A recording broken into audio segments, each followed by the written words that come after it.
পার্বত্য চট্টগ্রামের প্রথম চিকিৎসা বিজ্ঞান বিষয়ক উচ্চশিক্ষার প্রতিষ্ঠান রাঙামাটি মেডিকেল কলেজ এক দশকেও পায়নি নিজস্ব ক্যাম্পাস।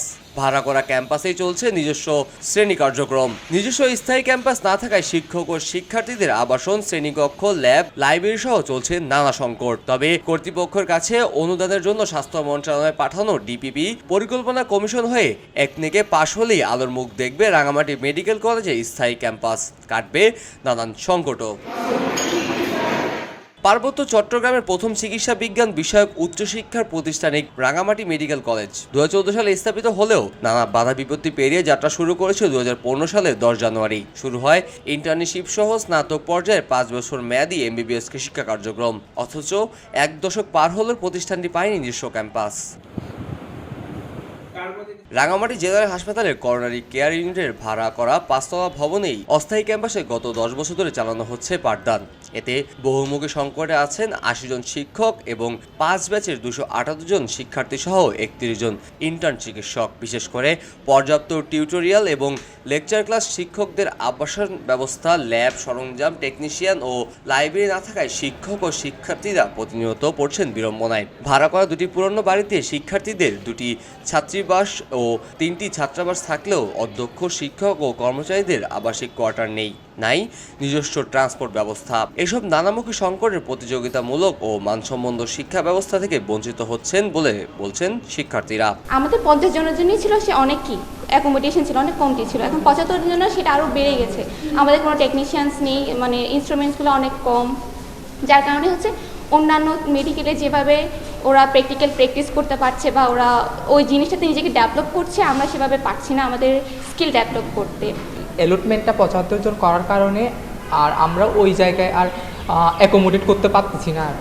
আমাদের এখন ক্লাসরুমের জন্য অনেক সময় বাইরে দাঁড়িয়ে থাকা লাগে, আমাদের কনফারেন্স রুম থেকে ক্লাসরুম হিসেবে ব্যবহার করা লাগতেছে, এবং যদি কোনো প্রোগ্রাম থাকে তাহলে হয়তো দেখা যায় যে আমাদের লাইব্রেরিতে বসেও ক্লাস করার প্রয়োজন পড়তেছে। ফার্স্ট ফেজের ক্ষেত্রে খুব একটা সমস্যা নাই। সেকেন্ড ফেজের ক্ষেত্রে ফরেন্সিক মেডিসিনের সাবজেক্ট ওয়াইজ কোনো টিচার নেই। থার্ড ফেজের ক্ষেত্রে হচ্ছে কি আমাদের ফার্মাকোলজির মাত্র একজন টিচার, এটা গেছে টিচারের। তারপর হচ্ছে কি আমাদের ছাত্রছাত্রীদের আবাসনের একটা সংকট আছে। তারপর আমাদের যে ইন্টার্নরা আছে, ইন্টার্নদের ডরমেটরির একটা সমস্যা আছে।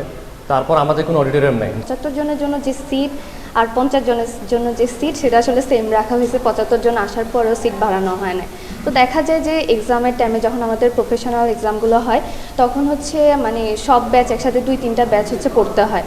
তো দেখা যায় যে জায়গা হয় না, তারপর পড়ার জন্য উপযুক্ত জায়গা পাওয়া যায় না। অস্থায়ী ক্যাম্পাসের অদূরে প্রায় 26 একর জমি অধিগ্রহণ, মাস্টার প্ল্যান ও ডিপিপি নিয়ে 2017 সাল থেকে স্বাস্থ্যসেবা অধিদপ্তর ও রাঙামাটি গণপূর্তের মধ্যে চলায় চিঠি চালাচালি। কাল বিলম্বে হওয়ায় স্থায়ী ক্যাম্পাসের দাবিতে প্রথমবার 2019 সালের 25 সেপ্টেম্বর আন্দোলনে নামেন শিক্ষার্থীরা। 5 বছর আগে সেই আশ্বাসের চৌহিদ্য ভেঙে গেল 11 সেপ্টেম্বরে আবারও রাজপথে নামেন শিক্ষার্থীরা। তবে বিক্ষোভ, মানববন্ধন, ঘেরাও অবস্থান কর্মসূচির পর গণপূর্তের সেই পুরনো আশ্বাসের ফুলঝুরি নিয়েই আপাতত ফিরেন ক্যাম্পাসে। নানামুখী সংকটের জন্য নিজস্ব ক্যাম্পাস নির্মিত না হওয়ায় দুশ্চিন্তা রাঙামাটি মেডিকেল কলেজের এই অধ্যক্ষ। প্রথমত এই সমস্যা হচ্ছে ক্লাসরুম, দ্বিতীয়ত সমস্যা হচ্ছে আমাদের টিচারদের বসার জায়গা নেই। আমাদের এখন 80-এর কাছাকাছি শিক্ষক আছেন, বসার জায়গা খুব কম। এই দুটো সমস্যা, প্লাস ছাত্রীদের হোস্টেল নেই। হোস্টেল না থাকাতে এখন ওদের পুরাতন কতগুলো ভবনে ওদের রাখতে হচ্ছে, তাতে করে ওদের স্বাস্থ্য ঝুঁকি তৈরি হচ্ছে। তাছাড়া শিক্ষকদের থাকার কোনো কোয়ার্টার নেই।